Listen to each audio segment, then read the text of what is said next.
Mudah-mudahan ilmu yang kita pelajari bermanfaat bagi kita, bagi kita juga di akhirat kelak. Amin, amin, Allahumma amin. Minggu lalu kita sudah membahas tentang beberapa fadilah atau keutamaan dari bacaan Al-Basmalah. Kita juga sudah membahas tentang keutamaan dalam penyambungan bacaan basmalah dengan surat Al-Fatihah. Sebagaimana hadis qudsi, Allah berfirman,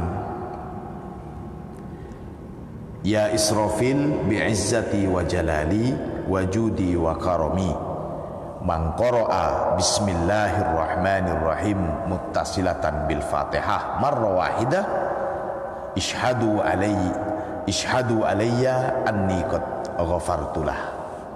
Wahai Israfil, demi kemuliaanku, demi keagungan, demi kebaikan dan kemahamurahanku, barang siapa yang membaca Bismillahirrahmanirrahim disambung dengan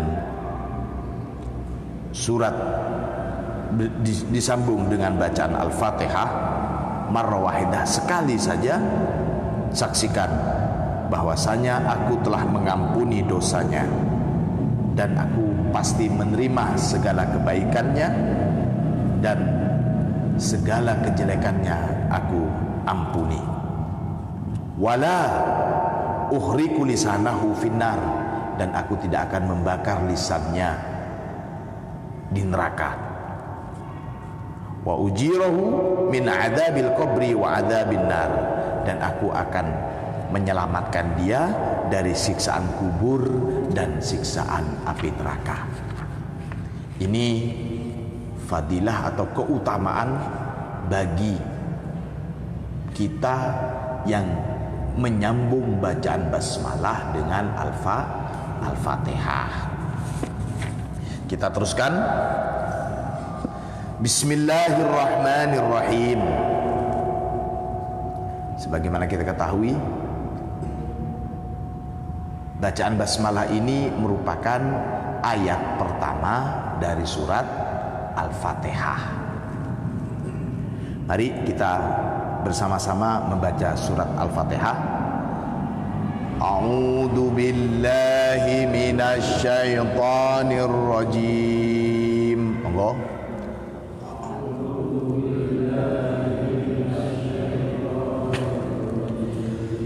Bismillahirrahmanirrahim. Alhamdulillahi rabbil alamin.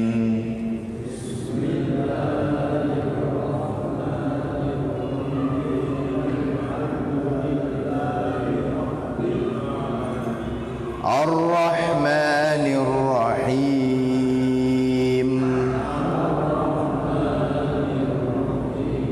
Maliki yaumiddin.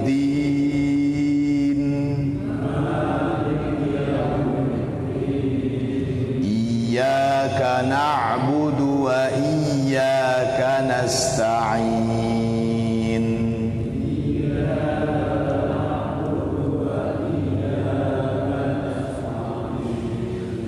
Ihdinas siratal mustaqim.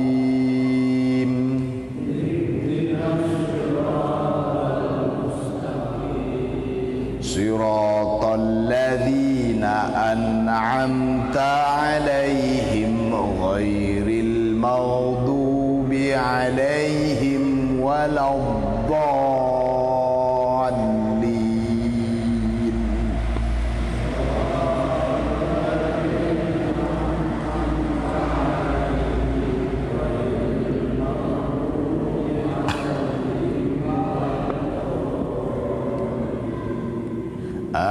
Amin. Bismillahirrahmanirrahim. Bismillahirrahmanirrahim. Para bapak, para ibu, segenap jamaah rahimakumullah. Bacaan basmalah itu diucapkan oleh semua umat Islam, baik kalangan awam maupun kalangan khas. Namun semakin seseorang itu mengetahui dan meyakini fadilah dan kemuliaan bacaan basmalah, maka insya Allah bacaan basmalahnya semakin hari, semakin waktu akan semakin berisi, semakin penuh berkah. Tentu beda mengucapkan Bismillahirrahmanirrahim hanya sekedar lisan dengan bacaan Bismillahirrahmanirrahim dengan kemantapan dan keyakinan hati. Nah, untuk bisa memantapkan dan meyakinkan hati itu salah satunya adalah dengan cara mengetahui ilmu-ilmunya. Nah, kita saat ini sedang ngaji, sedang menelaah ilmu-ilmu tentang fadilahnya bacaan basmalah dan surat Al-Fatihah. Karena sebagaimana kisah yang pertemuan sebelumnya kita sampaikan, bahkan ada seorang sahabat yang ketika menyembuhkan, artinya meruqyah, bahasanya itu meruqyah, orang yang terkena bisanya ular, dibacakan Al-Fatihah, sembuh. Sahabat heran, kemudian bilang, ketika mau dikasih hadiah, enggak mau, saya cuma baca Fatihah saja. Oke, itu mantapnya dan keyakinannya dengan surat Al-Fatihah. Lantas bilang ke Rasulullah, ya Rasulullah, saya cuma baca surat Al-Fatihah, sembuh penyakit orang yang minta tolong ke saya. Lah masa saya mau dikasih hadiah kambing? Jadi saya menolak ya Rasulullah. Mungkin dianggapnya tidak sepadan. Rasulullah tersenyum, oh bukan begitu, ambil saja, nggak apa-apa. Apa kamu nggak tahu kalau di dalam surat Al-Fatihah itu terdapat obat dari segala penyakit. Surat Al-Fatihah juga bisa dibuat untuk meruqyah segala macam penyakit, baik penyakit badan jasmaniah, apalagi penyakit hati. Maka penyakit hati ini yang mungkin rawan, kedengkian, hasud, iri kita itu termasuk penyakit hati. Dan itu akan bisa kita sembuhkan insya Allah dengan keyakinan kita membaca surat Al-Fatihah. Bismillahirrahmanirrahim. Al-Fatihah ayat pertama. Bismillah, huruf pertamanya ba. Al-ba huna. Adapun huruf ba di sini lil isti'anati, bermakna minta pertolongan. Jadi huruf ba-nya, ba ism Allah. Jadi ba-nya itu bermakna isti'anah, mohon pertolongan. Artinya bada'tu musta'inan billahi ta'ala. Jadi dalam melakukan segala aktivitas juga kita disunatkan memulainya dengan bacaan basmalah. Artinya ba-nya saja itu bermakna bada'tu, aku memulai, musta'inan, dengan memohon perlindungan, billahi ta'ala, kepada Allah subhanahu wa ta'ala.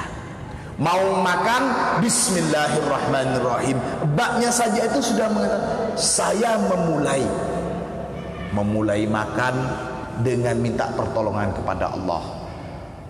Mau belajar, minta pertolongan kepada Allah. Mau minum, minta pertolongan kepada Allah. Karena dengan begini maka keberkahan dari apa yang akan kita lakukan, makan, minum, segala aktivitasnya dimulai dengan bacaan basmalah, itu bermakna kita minta tolong kepada Allah.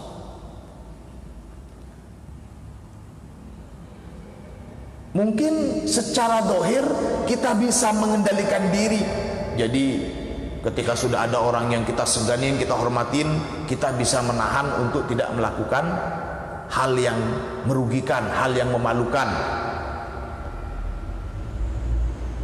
Tapi betapa sering kita bahkan tidak bisa mengontrol jahatnya hati kita. Kita tidak bisa menahan penyakit hati, kedengkian, iri dan lain sebagainya. Maka dengan membaca basmalah itu artinya kita minta tolong kepada Allah. Ya Allah, ketika kita akan melihat, kita akan berjalan, ya Allah, tolonglah aku bisa mengendalikan mataku, bisa mengendalikan telingaku, bisa mengendalikan tangan, bisa mengendalikan kaki, dan bisa mengendalikan hati. Kita bisa merasakan kehadiran Allah di setiap saat dan di mana saja.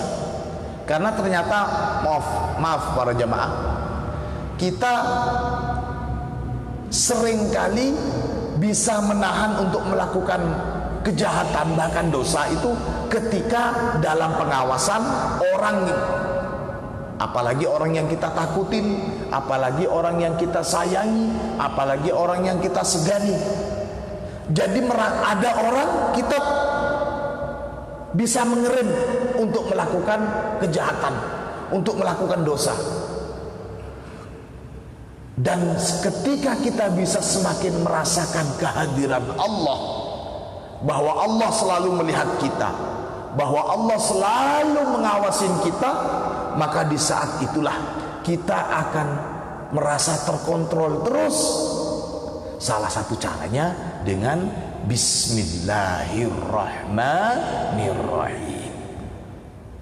Dan ini salah satu fungsi dan makna bahwa bacaan bismillah kita bukan sekedar bacaan yang keluar dari lisan atau dari mulut.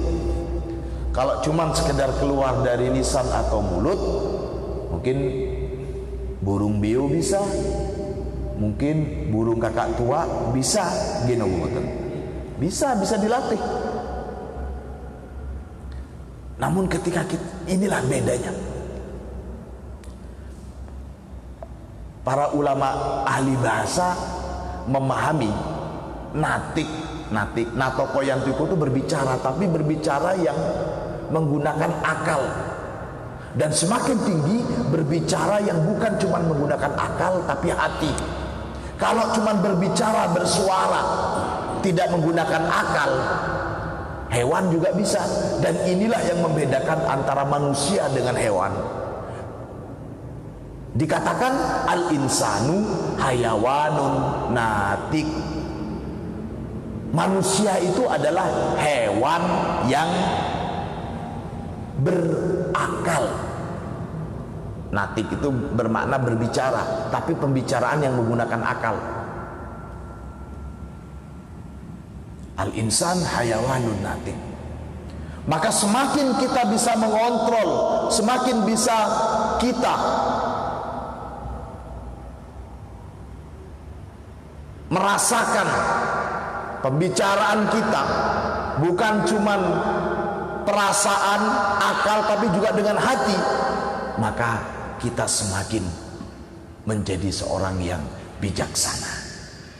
Ini kaitannya dengan manusia, apalagi yang hubungannya langsung dengan Allah. Maka di sini Bismillahirrahmanirrahim, al-ba' huna lil isti'anah, ay bada'tu musta'inan billahi ta'ala. Allahu, nah ini dengan memohon pertolongan. Ism itu nama di sini. Di sini yang kedua Allah. Allah huwa miftahul Islam. Lafaz Allah. Lafaz Allah itu di sini disebut miftahul Islam, adalah kunci Islam. Namanya kunci, tanpa menggunakan kunci ini tidak bisa membuka. Jadi Allah di sini adalah alat untuk bisa membuka keberislaman seseorang. Haitsu la yakhruju min dhulmatil kufri ila nuril imani illa man nataqa bihadzal ismi syarifi. Sini dikatakan Allah itu merupakan kuncinya Islam. Karena seseorang tidak akan bisa keluar min dhulmatil kufri, dari gelapnya kekafiran. Orang itu kalau bukan Islam ya kafir. Orang tidak akan bisa keluar dari gelapnya kekafiran ila nuril iman, tidak bisa keluar dari gelapnya kekafiran ila nuril iman, menuju kepada cahaya keimanan. Ini tolong diperhatikan, ini hal yang sangat penting. Kufrun, kekafiran, kekufuran itu satu gelap, ada cahaya keimanan. Seseorang tidak akan bisa keluar dari kegelapan ini menuju ke cahaya keiman illa man nataqa bihadzal ismi syarif, kecuali orang yang sudah mengucapkan ismus syarif, ismul jalalah ini, lafzul jalalah Allah. Tanpa mengucapkan Allah, seseorang tidak dikatakan sebagai muslim. Faman qala la ilaha illa rahman, umpamanya kita bersyahadat, orang yang belum masuk Islam kemudian mau masuk Islam, dia wajib bersyahadat. Kalimat syahadatnya itu asyhadu an la ilaha illallah wa asyhadu anna muhammadar rasulullah. Ada lafaz Allah. Nah, umpamanya lafaz Allahnya ini kita ganti asyhadu an la ilaha illar rahman, enggak pakai Allah, tapi asyhadu an la ilaha illal quddus, asyhadu an la ilaha illal ghaffar, asyhadu an la ilaha illar rahim, asyhadu an la ilaha illar razzaq. Enggak menyebut lafaz Allah, tapi menyebut asma-asma yang lain. Contohnya di sini Ar-Rahman, au la ilaha illar rahim, atau bilang la ilaha illar rahim, bukan la ilaha illallah. La takfihi fi syahadatil Islam, maka orang itu masih belum cukup sebagai kesaksian atau syahadat masuk Islam. Ada orang non muslim mau masuk Islam, syahadatnya ya harus menyebut Allah. Gak sah kalau menyebut Ar-Rahman. Meskipun Ar-Rahman, zat yang maha pengasih, itu rujukannya pasti kembalinya ke Allah. Al-Quddus, Ar-Razzaq, Al-Wahhab, 99 itu. Tapi tetap orang yang mau masuk Islam untuk syahadat pertama kalinya, dia harus mengucapkan Allah. Ini idla budda ayyakul la ilaha illallah. Nah, ini harus bilang la ilaha illallah. Wa afdalud dzikri Al-Quran. Paling utamanya zikir itu adalah Al-Quran, baca Quran. Wa afdalul Quran qaulu la ilaha illallah. Dan paling utamanya isi di dalam Al-Quran itu adalah kalimat la ilaha illallah. Wa afdalu kalimati fi la ilaha illallah, dan paling utamanya kalimat di dalam la ilaha illallah, maaf, paling utamanya lafaz di dalam kalimat la ilaha illallah, hiya lafdul muqaddas, Allah adalah lafaz yang suci, yakni Allah. Fayantaju an dalika annaha afdalu kalimatin arrafahal alamun. Maka dari sini bisa difaham bahwa Allah merupakan lafaz atau kata yang paling mulia yang diketahui oleh seluruh alam semesta. Bukan cuma oleh manusia, seluruh alam semesta, lafaz yang paling mulia yang mereka ketahui adalah Allah. Wa ma'a annaha afdalu kalimatin fahiya akhafu kalimatin fin nutqi. Dan meskipun lafaz Allah itu merupakan kata atau lafaz yang paling utama, namun Allah itu juga merupakan akhafu kalimatin fin nutqi, adalah kata yang paling gampang, paling mudah untuk diucapkan. Wa ma'a dzalika falaysa fi qudrati ahadin ay yantiqa biha illa bi idznin min Allah taala. Paling mudah untuk diucapkan lafaz Allah. Toh demikian, seseorang tidak mungkin mampu mengucapkan Allah tanpa seizin Allah Subhanahu wa ta'ala. Sama-sama, Allah, Allah, Allahu Akbar, Allah. Panjenengan bisa mengucapin Allah, itu panjenengan wajib yakin bahwa panjenengan sudah mendapatkan izin dan anugerah dari Allah Subhanahu wa ta'ala.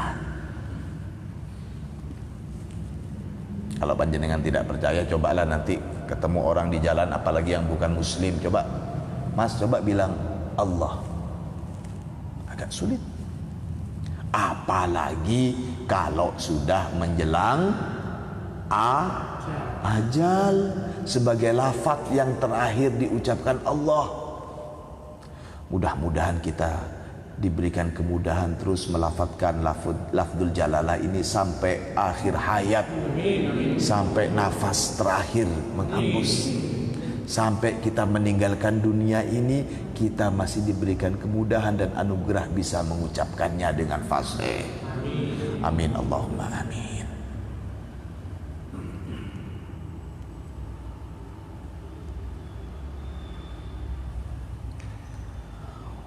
Wa huwa ismun yanubu an kullil asma.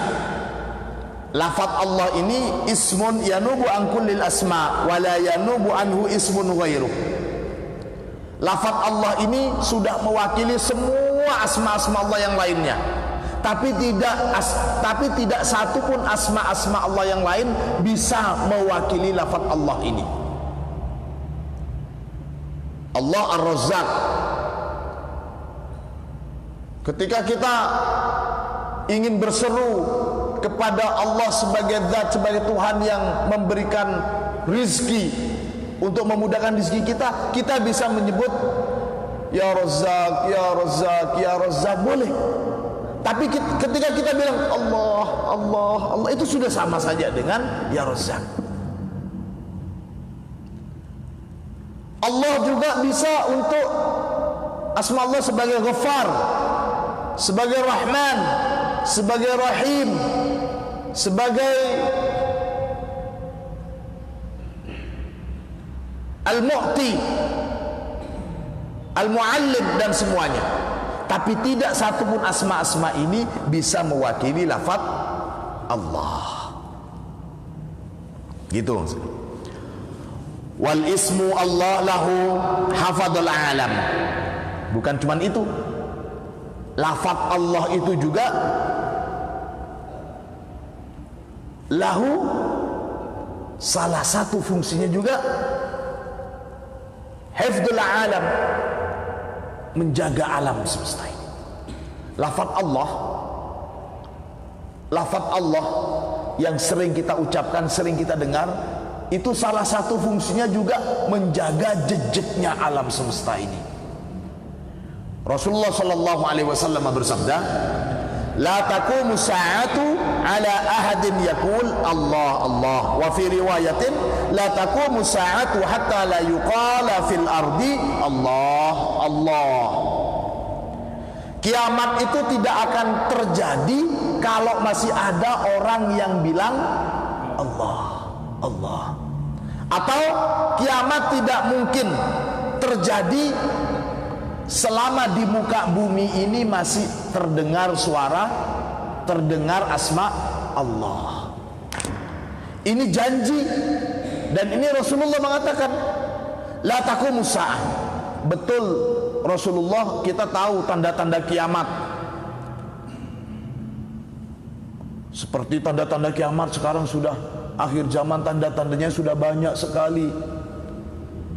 Kita tahu tanda-tanda kiamat dari Rasulullah sallallahu alaihi wasallam. Karena seperti kiamat ini juga termasuk sam'iyat, sesuatu yang hanya bisa didengar melalui Rasulullah. Tidak bisa diteliti kapan kiamat akan terjadi, tidak bisa. Tanda-tanda kiamat banyak, tapi kita wajib yakin bahwa jaminan dari Rasulullah, kiamat tidak mungkin terjadi selama masih ada orang atau selama lafaz Allah masih terdengar di muka bumi ini. Allahumma sholli ala Muhammad. Nah ini, kalau sudah nggak ada yang mengucapkan Allah, maka tidak lama lagi kiamat pasti akan terjadi. Jadi selama ada yang bilang Allah, nggak mungkin terjadi. Iya, tapi andai kata sudah waktunya kiamat, orang yang biasa bilang Allah, karena sudah kehendak Allah, pasti akan sulit untuk mengucapkan Allah. Bahkan seluruh alam semesta ini sudah tidak ada lagi yang bilang Allah kalau sudah waktunya kiamat. Tapi selama masih kita bisa mendengar adzan, selama masih ada yang tahlilan, selama masih ada yang suka zikir, selama masih ada yang menyebut lafaz Allah, Allah, la ilaha illallah, Allahumma sholli ala Muhammad, dan seterusnya, maka ini merupakan, kalau bisa dikatakan, pakunya alam semesta. Lafaz Allah menjadi penjaga kestabilan alam semesta untuk tidak kiamat. Famadama hunaka man yadhkurullaha bil ismil mufrad, maka selama masih ada yang berzikir menyebut asma Allah bil ismil mufrad dengan lafaz Allah Allah, ya, maksudnya fil mufrad ini cuma Allah saja, bukan la ilaha illallah, bukan Allahu akbar, Allah Allah Allah, ini maksudnya fil mufrad. Au yaqul Allah Allah fal ardu mustaqarrah, maka bumi itu akan tetap jejak. Fal ardu mustaqirratun, jejak, ajak. Fa idza udhima hadza dzikr, fa idza udhima, dan jika sudah ditiadakan hadza dzikr, zikir ini sudah enggak ada lagi yang bilang Allah Allah Allah, waqatis sama 'alal ardi wa qamatis saah. Waqatis sama, kalau sudah enggak ada lagi yang bilang Allah Allah Allah, maka langit itu akan runtuh menimpa bumi, maka di sanalah terjadi kiamat. Allah Allah Allah Allah Allah. Lafaz Allah yang kita sebutkan bisa bermakna Ar-Razzaq, lafaz Allah yang kita sebutkan bisa bermakna Ar-Rahim, Ar-Rahman, dan semuanya. Apa saja yang ada menjadi unek-unek pikiran kita, keinginan kita, kita cukup Allah Allah Allah. Sedang jengkel, Allah Allah. Sedang bahagia, alhamdulillah tuh Allah, Allah, Allah, Allah, dan begitu seterusnya. Wal ismu Allah lahu hayatun khasah taqumu bidzakirih. Dan lafaz Allah ini juga lahu hayatun khasah, memiliki satu nilai kehidupan yang khusus. Taqumu bidzakirih, yang menimpa atau yang terjadi, yang akan dimiliki kehidupan khusus ini bagi mereka, bagi dia yang mengucapkannya, yang menzikirkannya. Bihaitsu la yudrakuhu al-maut aslan, bihaitsu la yudrikuhu al-mautu aslan, karena lafaz Allah ini tidak akan bisa terjangkau oleh kematian sama sekali. Wa yantakilu ilal akhirah bi ghairi mautin. Orang yang sudah betul-betul ini sudah tingkat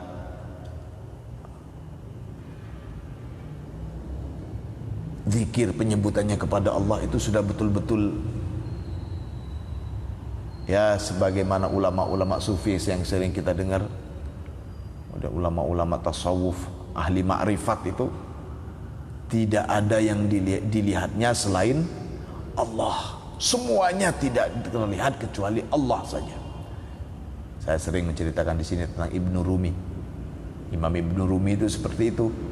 Jadi menoleh ke kanan yang terlihat Allah, menoleh ke kiri yang terlihat Allah, ke atas terlihat Allah. Jadi tidak ada satupun tempat kecuali di sana yang tampak adalah Allah. Kan di sini dikatakan wa huwa maqsudu qoulihi ta'ala. Maksudnya gimana nih?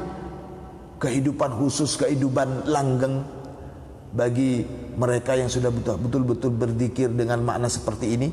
Dan ini menjadi satu makna dari firman Allah, ya ayyuhalladzina amanu stajibu lillahi walir rasul idza da'akum lima yuhyikum.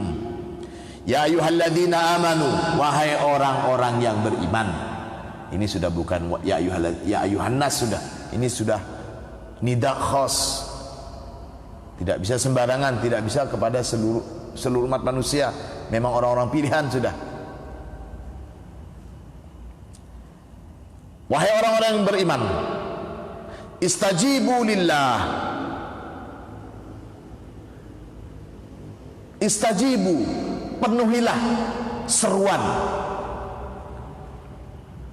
penuhilah seruan lillahi bagi Allah, walir rasuli dan Rasulullah, idza da'akum, ketika Allah dan Rasulullah memanggil kalian, berseru kepada kalian, lima yuhyikum, lima bagi barang, yuhyikum yang menghidupkan, apa makum kepada kalian. Jadi ini yang selalu memberikan nilai kehidupan, tidak terbatas oleh kematian. Ini yang disebut dengan kehidupan langgeng. Wa qala Rasulullah sallallahu alaihi wasallam, kurang berapa menit? Wa qala Rasulullah sallallahu alaihi wasallam, dan Rasulullah bersabda, masalul ladzi yadhkuru rabbahu wal ladzi la yadhkuru rabbah masalul hayyi wal mayyit. Perumpamaan orang yang menyebut Tuhannya, berzikir, dan orang yang tidak suka berzikir, yang tidak suka menyebut zat Tuhannya, kamasalil hayyi wal mayyit. Perumpamaannya, orang yang suka berzikir dengan orang yang tidak berzikir itu seperti perumpamaan orang yang hidup dengan orang yang mati. Jadi meskipun secara zahir dia hidup, namun dia melalaikan berzikir kepada Allah, maka itu sudah dianggap sebagai orang yang mati. Wa fi riwayatin ukhra li hadzal hadis li nafsi rawi haddada ism rabb ismil jalala Allah fi qawlihi mathalul baitil ladzi yadhkurullahu mathalul baitil ladzi yudhkarullahu fihi. Perumpamaan rumah alladzi yudhkarullah fihi, yang di dalam rumah itu disebut nama Allah, sering terucap lafaz Allah di rumah itu. Wal baitil ladzi la yudhkarullah fihi, dan satu rumah lagi yang tidak pernah disebut lafaz Allah di rumah itu. Mathalul hayyi wal mayyit, seperti halnya perumpamaannya orang yang hidup dengan orang yang mati. Nah, ini para hadirin sekalian rahimakumullah. Jadi selain zikir itu juga menenangkan hati kita. Ala bi dzikrillahi tatmainnul qulub. Selain zikir itu fungsinya juga untuk menenangkan, zikir menyebut nama Allah itu juga sangat-sangat berfungsi bagi tempat kita tinggal. Maka di rumah kita itu harus kita seringkan, sering dijadikan tempat untuk berzikir kita. Allah, Allah, Allah, Allah, astaghfirullahaladzim, Allahu Akbar, alhamdulillahirabbil alamin. Terucap lafaz Allah, Allah, Allah di rumah panjenengan. Mudah-mudahan kita bisa istiqomah, bisa menghidupkan rumah kita dengan memperbanyak berzikir di rumah. Qila innahu fi hadzal hadisi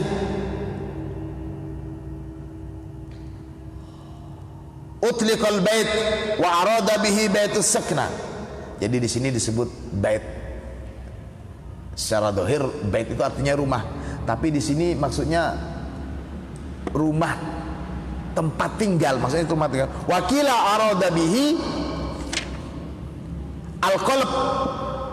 Tapi ada juga syarah hadis lainnya yang menyatakan yang dimaksud rumah di sini, bait di sini bukan rumah-rumah itu, tapi bait di situ adalah hati.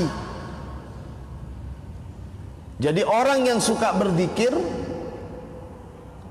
hatinya berbeda dengan orang yang tidak pernah berzikir. Inilah para hadirin sekalian, salah satu keutamaan dan kemuliaan para ahlu zikir. Itu Allah, Allah, Allah, Allah. Bismillah, itu Allah. Lalu selanjutnya Ar-Rahman.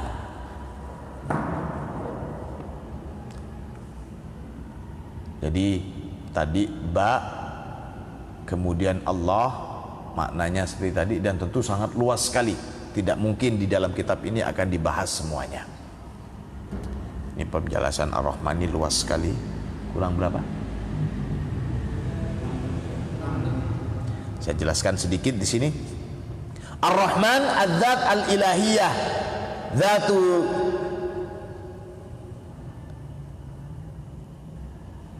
zat jallat an itlaq kama jallat an takyid. Qala ta'ala laisa kamitslihi syai'un wa huwas samiul basir. Jadi lafaz Ar-Rahman itu kenapa disebut pertama kali? Karena memang Ar-Rahman ini berbeda dengan asma-asma yang lain. Datu jallat anil itlaq kama jallat anit takyid. Jadi kemutlakan dan kemuqayyatannya itu di sini sampai bisa dikatakan asma yang pertama yang mencakupi semuanya. Bagaimana firman Allah, wa rahmati wasi'at kullasyai. Kata rabbukum ala nafsihir rahmah. Jadi segala sesuatu itu tercakupi oleh rahmat Allah. Allah menyediakan surga karena rahmat Allah. Allah menyediakan juga neraka juga karena rahmat Allah. Allah memberikan nikmat karena rahmat Allah. Allah memberikan azab juga karena rahmat Allah. Segala sesuatu itu berada dalam cakupan rahmatnya Allah subhanahu wa ta'ala. Laisa kamitslihi syai'un wa huwas samiul basir. Allah itu tidak tiadalah sesuatu pun yang bisa menyerupai Allah, menyamai Allah. Wahwa, dan adapun Allah as-sami'ul basir, adalah zat yang maha mendengar dan maha melihat. Laisa kamitslihi syai'un, tiada satupun yang menyerupainya, tidak ada sesuatu apapun yang serupa dengannya. Huwa itlaq, makna di sini laisa kamitslihi syai'un itu bermakna itlaq, sudah mutlak sudah. Wa qauluhu wa huwas samiul basir, sementara firman Allah wa huwas samiul basir wa at-takkid, di sini dalam bermakna laisa kamitslihi syai'un wa huwas samiul basir. Kadzalika adzat jallat min anil asma' was sifat wan nasab wal idhafat. Wa awwalu tajallin laha huwa tajalliha wa tanazzulaha bi martabatil uluhiyah, wa ismi martabatil uluhiyah huwa Allah. Jadi tajalli zat Allah pertama kali itu dalam bimartabatil uluhiyah, dan di sini bermakna dari Allahnya ini. Wa hadzal ismu syarif la yadkhulu alaihi ghairu ismin wahid huwa ar-Rahman, dan tidak ada satu sifat Allah, isim Allah, asma Allah yang bisa masuk, yang bisa sepadan, bukan sepadan itu bukan sama maksudnya, yang bisa masuk ke lafaz Allah kecuali Ar-Rahman. Wa baqil asma was sifat tadkhulu ala ismi Rahman, sementara sifat-sifat Allah yang lainnya, sifat-sifat Allah yang lain itu masuk kepada Ar-Rahmannya. Jadi masuknya kepada Ar-Rahman. Kana Allah wa lam yakun syai'un ghairuh wallahu a'lam bissawab. Ini sudah pembahasannya agak dalam, kita lanjutkan minggu depan. Mudah-mudahan ilmu yang kita pelajari bermanfaat.